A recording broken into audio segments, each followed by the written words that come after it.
Bonjour et bienvenue au caucus essentiels ensemble d'aujourd'hui intitulé Présence des familles attentes mutuelles, animé par la Saskatchewan Health Authority. Je m'appelle Carol Fancott, je suis directrice de l'engagement et des partenariats patients à excellence en Santé Canada et je suis heureuse d'animer cet événement. Veuillez noter que cette séance est enregistrée. Nous sommes heureux de proposer ce webinaire avec un service d'interprétation simultanée. Si vous souhaitez entendre la version française, veuillez sélectionner Français dans le menu d'interprétation en bas de votre écran. Nous vous invitons à intervenir dans l'une ou l'autre langue officielle lorsque vous poserez des questions, que vous partagerez vos idées et que vous formulerez des observations dans la boîte de dialogue. Je voudrais commencer par reconnaître que nous nous réunissons sur des territoires habités par les peuples autochtones depuis la nuit des temps. Nous diffusons ce webinaire depuis Ottawa, qui est le territoire traditionnel et non cédé de la nation algonquine. Nous reconnaissons et profondément apprécions leur lien historique avec ce lieu et la possibilité qui nous est offerte de nous réunir aujourd'hui. Si vous ne l'avez pas encore fait, veuillez prendre un instant pour répondre aux 3 questions à l'écran. Pour voir toutes les questions en anglais et en français, veuillez faire défiler la fenêtre et ne manquez pas de cliquer sur Soumettre afin de nous envoyer vos réponses. Tandis que je présente nos conférencières invités, devrais-je dire, je vous demande de bien vouloir prendre un instant pour vous présenter dans la boîte de dialogue et nous dire où vous vous trouvez. Je suis très heureuse de vous présenter l'équipe de la Saskatchewan Health Authority.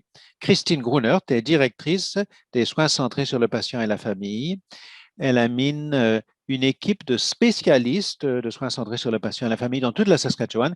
Pendant la pandémie, l'équipe de Christine s'est rapidement intéressée à la présence des familles et a créé un programme de mobilisation ainsi que des partenariats en vue de créer des politiques et des processus. Lorsqu'elle n'est pas au travail, Christine s'amuse avec ses 2 jeunes garçons qui adorent le sport et aide son mari dans leur exploitation agricole familiale. Amber Clark est spécialiste des soins centrés sur le patient et la famille à la Saskatchewan Health Authority.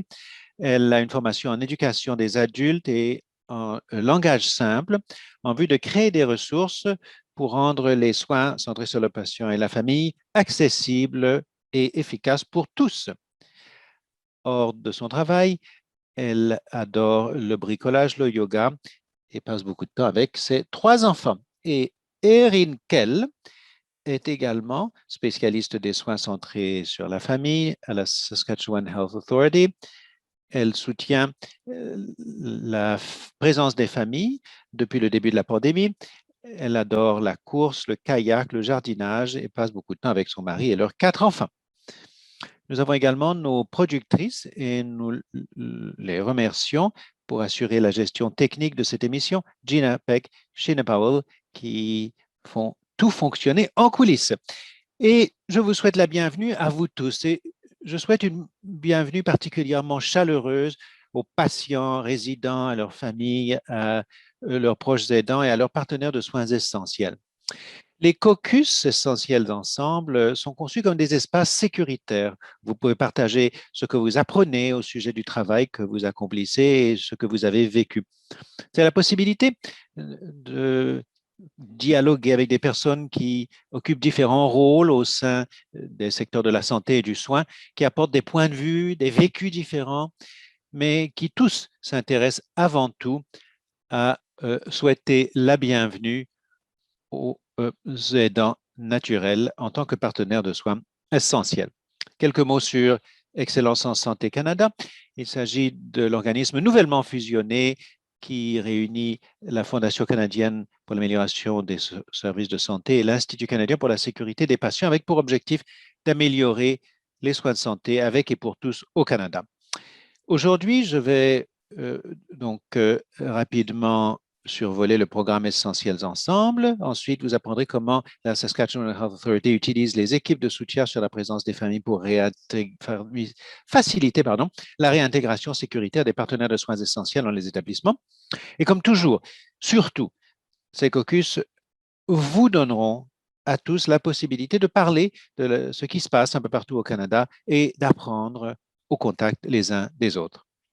Alors, essentiel ensemble, qu'est-ce que c'est?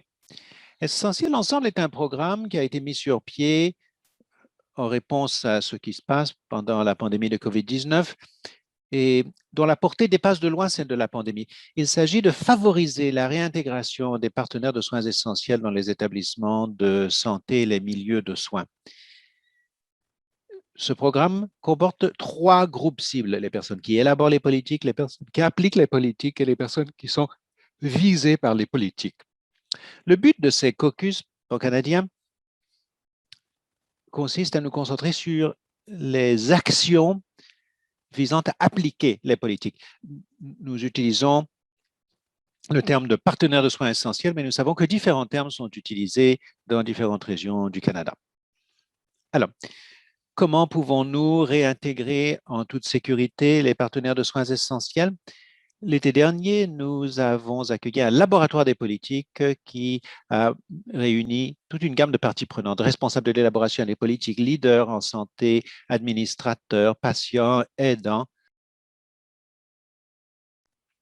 en vue de comprendre et de schématiser le parcours idéal pour les partenaires de soins essentiels en vue de parvenir à une réintégration sécuritaire dans les établissements de santé. Nous avons coélaboré des orientations en matière de politique portant sur 2 grands domaines: l'identification et la préparation des partenaires de soins essentiels et leur intégration dans les établissements.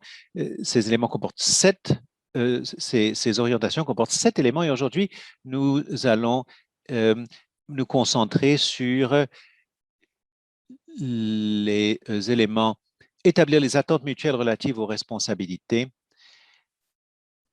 et c'est-à-dire qu'il s'agit de soutenir les patients, les résidents, les clients afin d'identifier et de désigner les personnes qui sont jugées importantes au niveau de la participation à leurs soins. Les caucus pan-canadiens vont se concentrer sur différents éléments au cours des semaines à venir. Au cœur de cette orientation en matière de politique et du programme Essentiels Ensemble, il y a 3 principes de base.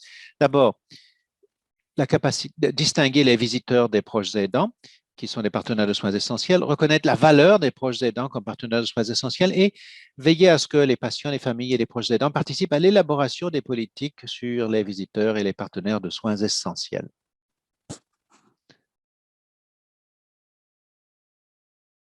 Notre programme voudrait que les organismes de santé et de soins s'engagent envers cet appel à l'action. Il existe un outil Essentiel Ensemble qui soutient des réflexions sur les 7 éléments clés d'orientation en matière de politique.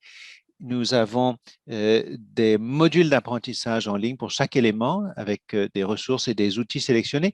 Et il y a également un apprentissage par les pairs comme ces caucus. Et nous proposons également un encadrement supplémentaire pour les équipes afin de soutenir la mise en œuvre. Avant de donner la parole à nos conférenciers invités, nous allons rapidement récapituler les réponses au sondage que je vais consulter sur mon téléphone. Donc, la première question.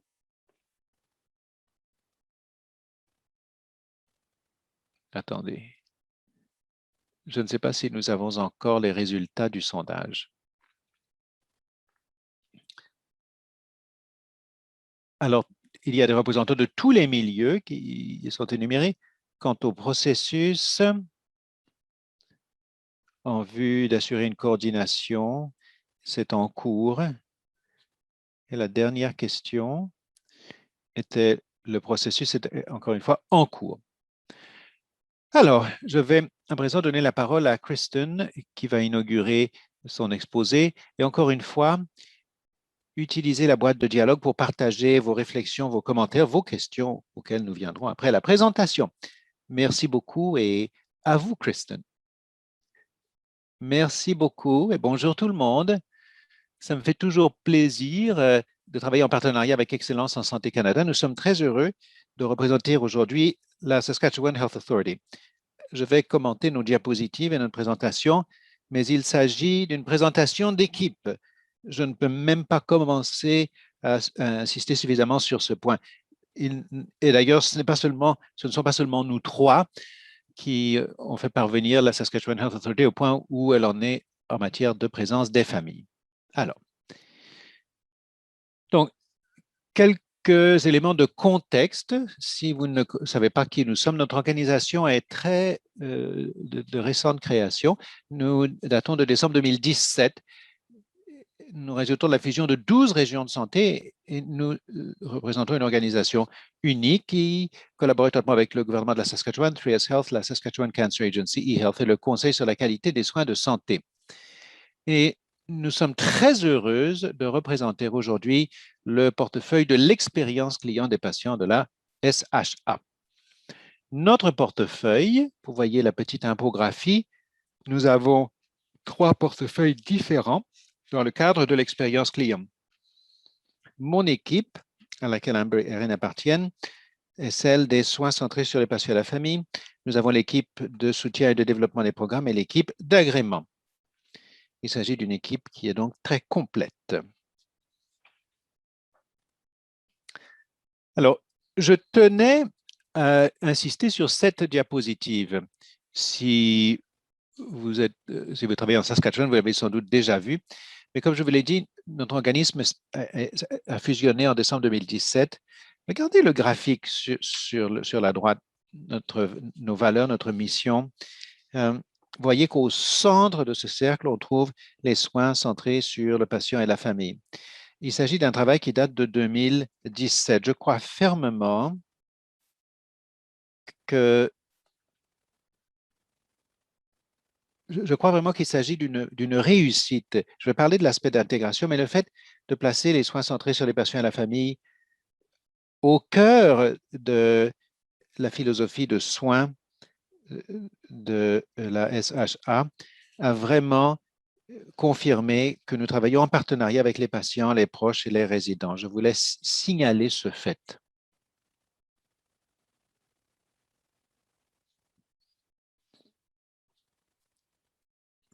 Alors, les attentes qui guident notre travail sont la présence, en matière de présence des familles. La SHA considère que la présence des familles est essentielle pour la santé, la sécurité, le bien-être des patients et résidents. Et nous essayons beaucoup de nous éloigner de la désignation de visiteurs. La SHA travaille avec les patients, résidents, les familles et les équipes pour maximiser la présence des familles et pour réduire la propagation de la COVID-19 et prévenir les explosions. Les patients résidents nomment les membres de leur famille ou les personnes de soutien essentiel, partenaires de soutien social. La SHA favorisera la mesure des familles dans la mesure où la sécurité le permet et la SHA reviendra aux politiques ouvertes sur la présence des familles dès que ce sera sécuritaire. Bon. Alors, nous enracinons notre action dans les attentes à l'égard de la présence des familles. Nous avons eu beaucoup de chance au niveau de la SHA de bénéficier d'un fort engagement de la haute direction. Vous voyez une citation de notre chef de la direction sur l'engagement de SHA. Il déclare « La co-création de partenariats mutuellement bénéfiques est au cœur de notre travail en tant qu'organisme provincial. Les familles font partie intégrante du parcours de soins de santé et les possibilités de collaboration pour l'élaboration de politiques sur la présence des familles sont essentielles pour être progressistes et optimiser l'expérience de soins. Nous devons nous attacher en toute sécurité à mettre en place des politiques efficaces en matière de présence des familles et nous rassembler autour d'un objectif commun, des soins de haute qualité pour les patients et les résidents. »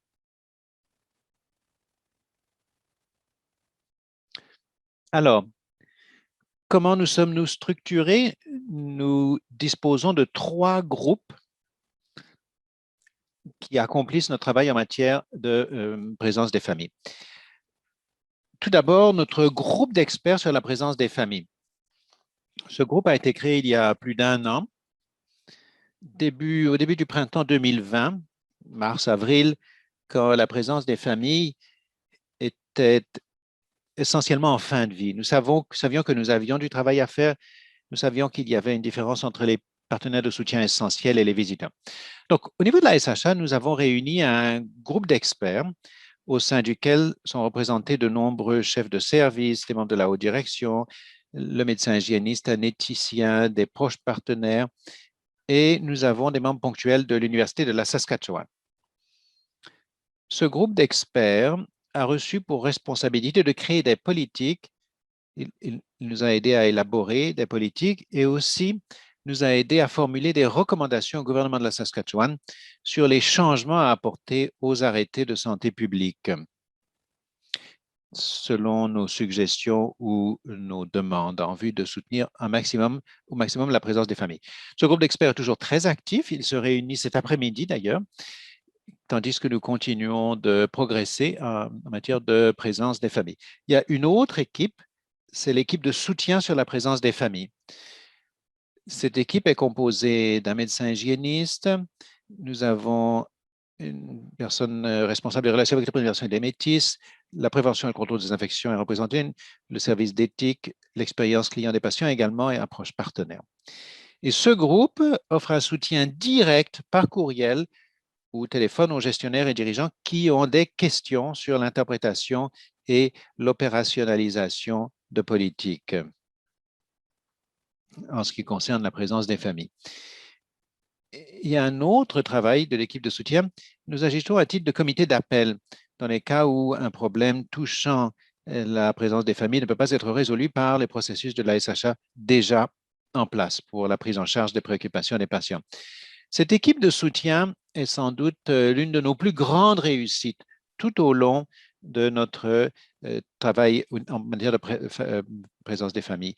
Nous avons une adresse provinciale de courriel à laquelle le personnel à tous les niveaux peut nous envoyer des questions sur la présence familiale. Nous nous engageons à leur revenir dans les 2 jours, mais c'est généralement le jour même que nous leur revenons, soit par courriel, soit en décrochant le téléphone pour discuter de certains des scénarios que l'on doit gérer sur le terrain. Donc, cela va vraiment, vraiment aider la SHA à progresser. Bon, alors le dernier groupe qui travaille au niveau de la présence des familles, c'est le groupe de travail sur la présence des familles. Il est composé de nous-mêmes, c'est-à-dire les spécialistes des soins centrés sur la famille, moi-même et la direction générale. Nous sommes ceux qui agissons. Nous prenons l'information des réunions du comité d'experts, nous prenons ce que nous entendons de l'équipe de soutien et nous nous disons, bon, de quoi avons-nous besoin? Donc, nous fournissons un soutien aux équipes de première ligne par divers moyens d'expression. Nous avons organisé de nombreuses assemblées, des groupes de discussion. Nous avons beaucoup travaillé à créer des documents explicatifs pour le personnel, pour les guider. Nous avons réalisé beaucoup de documents explicatifs pour la famille, pour les résidents, pour les patients, pour contribuer à aider à comprendre le travail qui se fait en matière de présence des familles et nous dirigeons les activités d'un groupe consultatif sur les soins actifs et les soins de longue durée. Donc, tout au long du processus, encore une fois, toujours dans une perspective de collaboration, nous savions qu'il nous fallait avoir un groupe de spécialistes des soins actifs et des soins de longue durée sur qui nous pouvions compter, avec lesquels nous pouvions collaborer pour savoir ce qui se produisait, ce qui réussissait en première ligne. Donc, eux aussi ont collaboré avec notre groupe de travail et cette collaboration a été fort réussie. Alors, je voulais rapidement évoquer notre politique. Amber est excellente en matière de travail d'élaboration de politique et elle est toujours très exigeante au niveau du langage. Nous avons révisé de très nombreuses politiques afin de parvenir à une rédaction qui reflète le niveau où nous voulons être en tant qu'organisation en matière de soins centrés sur les patients et la famille. La pandémie nous a donné la possibilité de diffuser des informations au niveau de la présence des familles. Plutôt au niveau des soins centrés sur les patients et la famille. Et la politique sur la présence des familles est l'un des moyens grâce auxquels nous avons pu diffuser ces politiques. Donc, chaque mot est pesé pour exprimer soutien et simplicité. Voici la politique qui distingue les partenaires de soins essentiels et les visiteurs.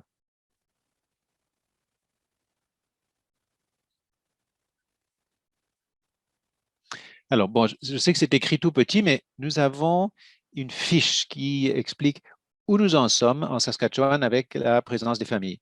Il s'agit d'un document qui est à la disposition de tous. C'est un document public. Et pour les soins actifs, les établissements de soins actifs se conforment à notre politique de la SHA sur la présence des familles, mais les soins de longue durée, c'est un peu différent. Un peu différent. Je sais que dans certaines autres provinces, vous vous êtes sans doute retrouvés dans cette situation, mais notre politique de présence des familles dans les établissements de soins de longue durée était régie par la santé publique.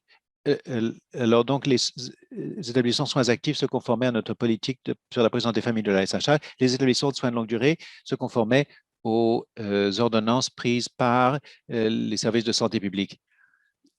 Et cela dure depuis novembre. Alors, je dirais que c'est l'un de nos plus gros problèmes, c'est de devoir gérer deux lignes directrices distinctes, l'une pour les soins actifs et l'autre pour les soins de longue durée. Je suis très heureuse de vous dire que c'est tout nouveau, c'est tellement inédit que je n'ai pas eu le temps d'ajouter un nouveau document. En Saskatchewan, pour les soins de longue durée, notre province a une feuille de route pour la réouverture, pour tout le monde en Saskatchewan. Une fois que nous parvenons à un certain niveau de vaccination, nous franchissons plusieurs étapes. Notre province a bien réussi à administrer les vaccins jusqu'ici. Donc, nous avons constaté que notre gouvernement proposait aux première, deuxième et troisième étapes. Alors, nous avons demandé si nous pouvons aligner la présence des familles dans les établissements intégrés sur ces trois étapes. Donc, nous avons présenté une demande, laquelle a été retenue. Ça a été vraiment un grand moment pour notre équipe. À l'heure actuelle, les établissements de soins de longue durée sont alignés en matière de présence des familles sur notre feuille de route pour la réouverture de la Saskatchewan. Ce que cela signifie pour nous en Saskatchewan, c'est qu'à partir de dimanche, tous les résidents peuvent avoir un nombre illimité de visiteurs ou personnes désignées. Deux peuvent être présents en tout temps. Ils peuvent également avoir des visites à l'extérieur, des sorties dans la communauté. Lorsque la province parvient à l'étape 2, la présence familiale dans les établissements de soins de longue durée sera bonifiée jusqu'à 4 personnes à la fois à l'intérieur, davantage de personnes à l'extérieur, et puis bien sûr les sorties dans la communauté qui continuent. Quand on parvient à l'étape 3, bon, c'est pas encore entièrement défini, mais notre médecin hygiéniste en chef a décidé quelle sera la suite à donner. Donc, nous avons été très, très heureux d'apprendre cela. Donc, nous suivons toujours les ordonnances de santé publique du gouvernement de la Saskatchewan dans les établissements de soins de longue durée, mais dans les établissements de soins actifs, nous nous conformons à la politique de la SHA sur la présence des familles. Donc, un succès, une bonne nouvelle depuis que nous avons connu il y a une semaine dans notre province.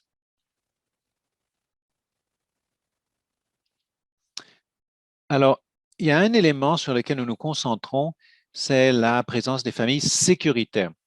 Donc, quand on en revient aux attentes mutuelles, notre organisation ne peut que faire de son mieux pour assurer la sécurité de la présence des familles. Ce qu'il faut vraiment, c'est que les résidents, les patients, les proches s'engagent également à la sécurité de la présence familiale, car si nous sommes tous deux engagés, c'est ainsi que nous réussirons. Et je pense que nous avons réussi jusqu'ici. Donc, je voulais simplement préciser qu'il s'agit d'une infographie que nous avons utilisée dans notre organisation. Nous avons fait beaucoup de chemin en un an. Quand on songe à la différence entre la présence des familles au printemps dernier et la présence aujourd'hui, et toutes les mesures de sécurité différentes qui sont en place. Par exemple, nous avons le regroupement en cohorte du personnel. Nous avons un dépistage, les masques, la protection des yeux, également les tests au point de soins qui est offert à tout test sur place. Donc, nous avons des mesures de santé publique, y compris l'hygiène des mains, l'espacement physique, une surveillance accrue des résidents, des évaluations de la sécurité, éducation, orientation pour les membres du personnel, les familles et bien sûr, à l'heure actuelle, nous sommes en plein programme de vaccination pour les résidents et le personnel.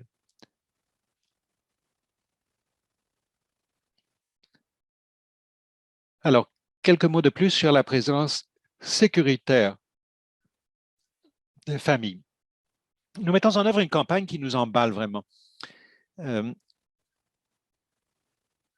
vous l'avez sans doute entendu dire auparavant, nous obtenons une rétroaction en disant, mais pourquoi est-ce que les soins de longue durée ouvrent leurs portes? Il faut que nos résidents restent en sécurité, ou il faut que les patients dans les établissements de soins actifs demeurent en sécurité. Nous tâchons de sensibiliser le public et les familles pour montrer que la présence des familles, c'est sécuritaire et que nous avons pris des mesures dans ce sens. Nous y avons beaucoup travaillé. Il s'agit d'un exemple parmi d'autres, de l'un des modèles que nous avons utilisés. en vue de renforcer la sécurité et d'enraciner nos règles dans le pourquoi. Pourquoi la présence des familles est-elle importante et pourquoi devons-nous le faire en toute sécurité? Donc, encore une fois, encore une ou deux photos de matériel et de documents. Nous avons actuellement une campagne dans les médias sociaux. Nous avons beaucoup d'abonnés sur les sites de médias sociaux abonnés de la SHA. Nous pouvons rejoindre pas mal de gens. Et il y a une chose qui est formidable, c'est que nous pouvons utiliser les récits pour exposer les avantages de la présence familiale. Donc, nous demandons à certains résidents, certains proches, s'ils seraient disposés à participer à notre campagne et à partager ce que ça signifie pour eux les nouvelles lignes directrices en matière de présence des proches et leur engagement vers la sécurité. Alors, un exemple de certains des outils et documents pour une communication claire et concise. Donc, nous avons fait des caucus en équipe, nous avons eu des articles dans nos courriels quotidiens de la SHA. Nous avons rédigé beaucoup de lettres aux familles, créé des affiches sur divers aspects de la présence des familles sécuritaires. Nous avons rédigé des questions-réponses, fiches de questions-réponses, ainsi qu'une série de documents sur la présence des familles sécuritaires à remettre aux proches. Nous avons également une page sur le site web de la SHA consacrée à la présence familiale. Si jamais quelqu'un se dispose à visiter un établissement, il peut avoir accès à toute l'information nécessaire. Donc, voici ma dernière diapositive. Je suis vraiment emballé par ceci.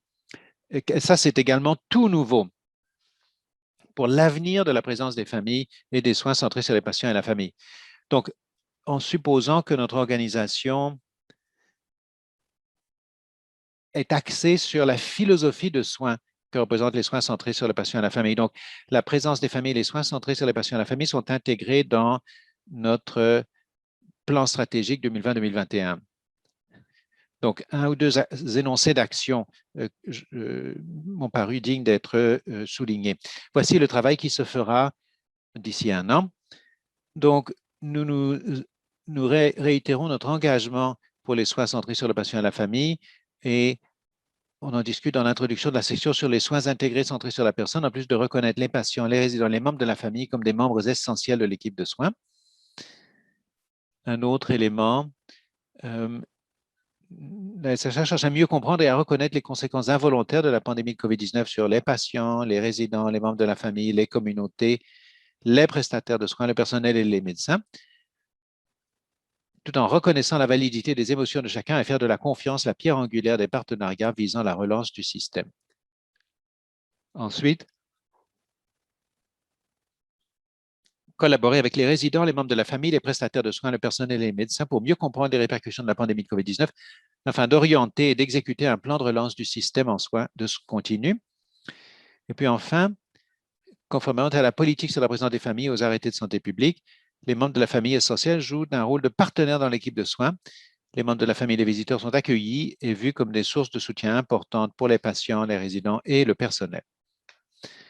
Alors, voilà à quoi ressemble l'année qui vient. Encore une fois, c'est formidable de songer à la manière dont nous avons pu intégrer et donner vie aux soins centrés sur les patients et la famille dans le cadre de notre travail sur la présence familiale. Notre organisme est de récente création, mais quand nous réfléchissons aux questions sur lesquelles nous avons pu travailler, je pense que nous témoignons de l'engagement de la SHA vers les soins centrés sur les patients et la famille grâce à la politique sur les partenaires de soins essentiels. Voilà, je serais heureuse de répondre aux questions. Merci, Kristen, pour cette merveilleuse présentation sur ce qui se produit en Saskatchewan.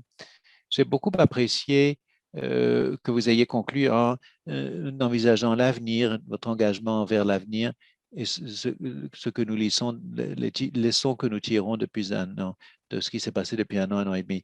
J'ai également apprécié que vous ayez commencé la conversation avec l'importance d'intégrer ce principe sur les soins axés sur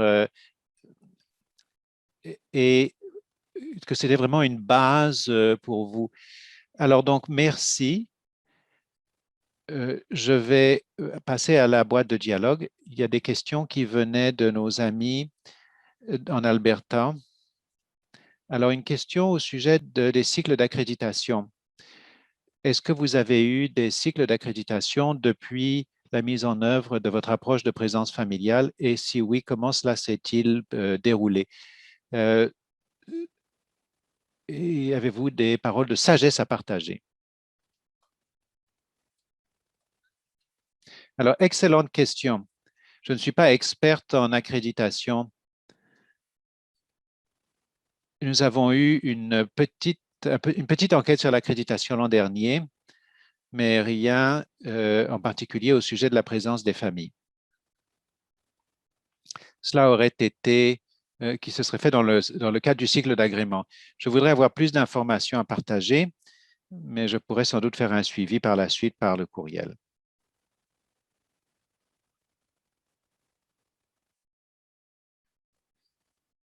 Jennifer de l'Alberta parle des aînés représentants juridiques, les doulas,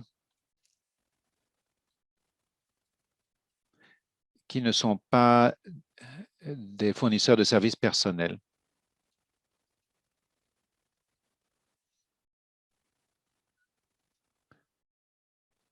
Alors, donc, le panel d'experts dont je parlais, est-ce que vous m'entendez? On vient de me dire que ma connexion n'est pas stable. Alors, le panel d'experts, bon, nous voulions être certains d'inclure nos partenaires des Premières Nations et des relations des Premières Nations avec les Métis, ainsi que les soins spirituels, parce que nous savions que les aînés jouent un rôle essentiel dans l'équipe de soins. Nous savions que les soins spirituels jouent un rôle essentiel. Donc, ces personnes font partie du panel d'experts et ont mis ces éléments de l'avant dans nos politiques. Et je peux donner la parole à Amber. Je crois que nous avons des éléments dans notre politique qui reflètent les soins spirituels, les Premières Nations, les relations avec les Métis.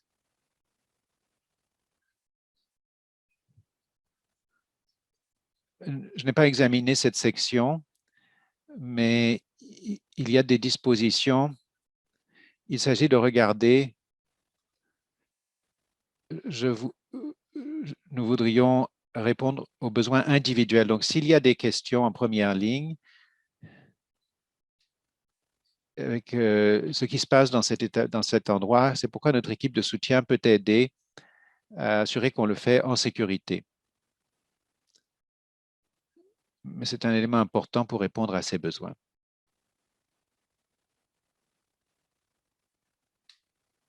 Est-ce qu'il y a de propres catégories en vertu des fournisseurs de soins essentiels? Je dirais que il ne s'agit pas simplement de la catégorie des visiteurs. Ils sont dans leur propre section. Bon, ils seraient considérés comme des fournisseurs de soins essentiels et feraient partie de l'équipe. Ils ne seraient inclus comme membres de l'équipe de soins essentiels, mais comme partenaires de soins essentiels, mais comme membres de l'équipe de soins. Ça, c'est une bonne distinction. Bon, je vais vous encourager à continuer d'ajouter vos questions à la boîte de dialogue. Il y en a une autre de nos amis de Kingston, Angela, s'intéresse à l'harmonisation dans l'application des lignes directrices au niveau local, surtout dans les organismes de soins actifs. À quoi cela ressemble-t-il dans toute la province? Puisque vous êtes une régie de santé provinciale et que vous avez adopté une politique provinciale, à quoi cela ressemble-t-il?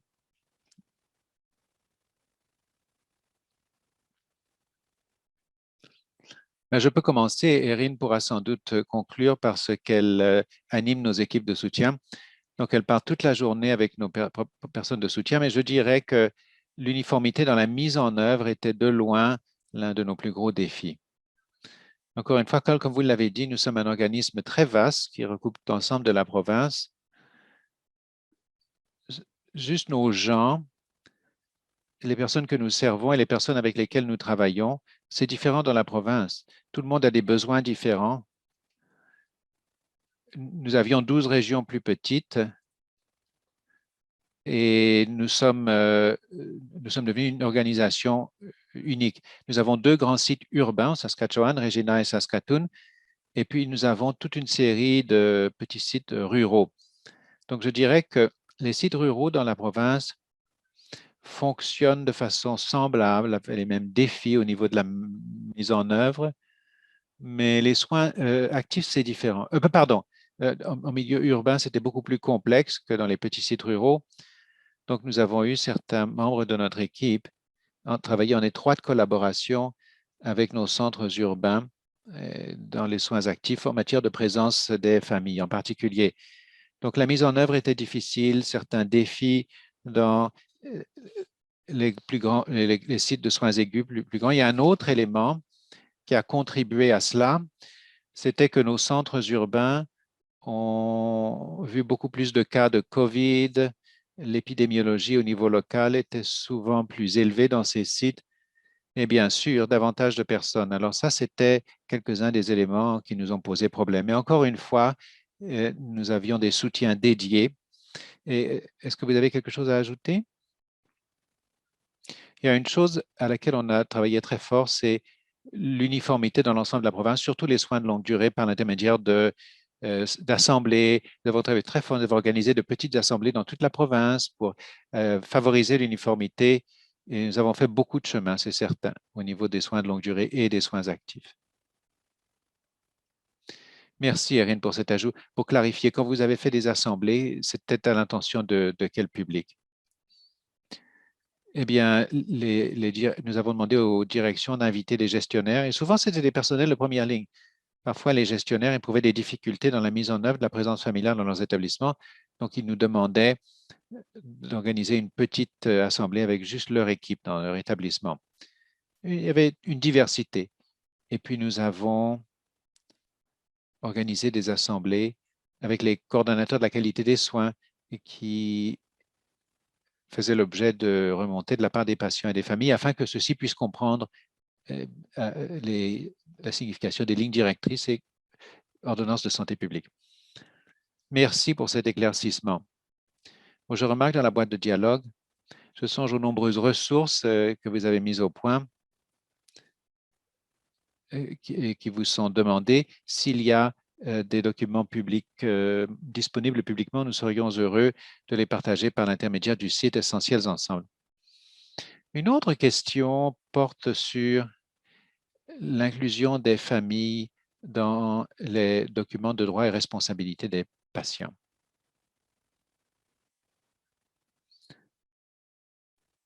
Au sein de la SHA, les droits et responsabilités des patients et résidents, c'était un élément qui fait dans les 12 petites régions sanitaires, mais nous commencions à peine. Donc, les diverses régions sur lesquelles nous travaillons au niveau des anciens documents de droits et responsabilités, mais quand je pense aux droits et responsabilités des patients et des résidents, en ce qui concerne la présence des familles, ça, c'est quelque chose à quoi nous avons travaillé très fort pour nous assurer d'avoir pris ça. Nous avons eu des partenaires, des patients et proches partenaires qui nous ont accompagnés dans tout notre travail, tous les différents groupes que j'ai énumérés. Nous avons toujours veillé à avoir des partenaires dans le cadre de ce travail. Nous avons des résidents qui ont participé à ce travail, des proches qui n'auraient peut-être pas eu des partenariats avec la SHA auparavant, mais qui éprouvaient des difficultés au niveau de la présence avec leurs proches et qui voulaient savoir, qui voulaient travailler avec nous. Donc, nous sommes bien décidés à continuer d'écouter, d'être à l'écoute des résidents et des familles. Je vais fusionner les deux questions parce que je crois qu'elles sont alignées. L'approche que vous avez adoptée à la présence des familles a-t-elle été utilisée dans de nombreux milieux? Et je crois que vous aviez parlé des soins aigus, des soins actifs et d'aligner ce que vous faites dans les soins de longue durée, sur les hôpitaux, les foyers de soins de longue durée, etc. Et puis, Ashley demande, est-ce qu'il y avait des considérations uniques que vous aviez au niveau de la santé mentale et des toxicomanies? Oui, nous avions deux éléments distincts. Nous avions les soins de longue durée et les soins actifs. mais en vertu de notre politique sur la présence des familles dans les soins actifs, ça aurait été le rôle de là qu'aurait ressorti la santé mentale et la toxicomanie. Nous avions un représentant de ce secteur au sein de notre groupe de travail pour nous assurer de tenir compte des besoins spécifiques de cette gamme de services afin que notre politique corresponde à leurs besoins. De mémoire, nous avons continué de fournir un soutien supplémentaire à la santé mentale et à la toxicomanie dans le cadre des sorties, notre travail que nous avons fait sur les sorties de jour. Nous avons beaucoup travaillé sur la mise au point de différentes évaluations de risques lorsque les patients sortent en sortie de jour afin de les réintégrer en sécurité dans les établissements.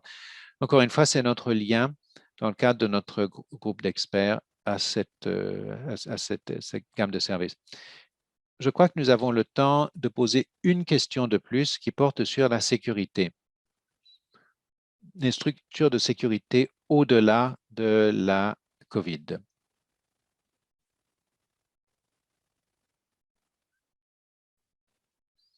Notre portefeuille ressorti à notre stratégie générale en matière de santé et sécurité. Je dirais que notre travail a porté sur la réaction à la COVID et la présence sécuritaire des familles depuis un an, mais nos collègues au niveau de la sécurité du personnel et de la sécurité des patients ont fait énormément de travail, surtout relié à la COVID depuis un an, dans l'établissement de différentes structures de santé au sein de la SHA. Avant la COVID, tous ces éléments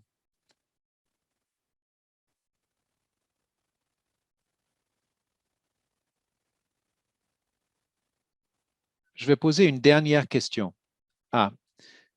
Est-ce que vous avez eu des discussions avec des organisations privées de soins de longue durée sur la présence des familles? Oui, donc nos foyers de soins de longue durée privés sont responsabilité du ministère de la Santé, mais puisque nous collaborons étroitement avec notre gouvernement, surtout dans le cadre de la politique sur la présence des familles, nos nos établissements privés suivent les mêmes politiques que la Saskatchewan Health Authority. Donc, notre équipe de soutien est souvent utilisée par nos foyers de soins de longue durée et elle développe énormément de relations avec nos établissements de soins privés afin de les soutenir, tout comme les établissements de la SHA.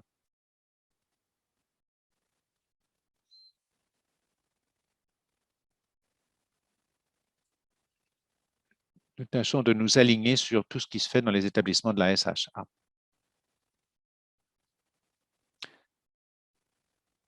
Ça a été un domaine très, très intéressant à cause des très, très nombreux secteurs avec lesquels nous avons géré, que nous avons géré aussi dans les soins de longue durée, publics et privés.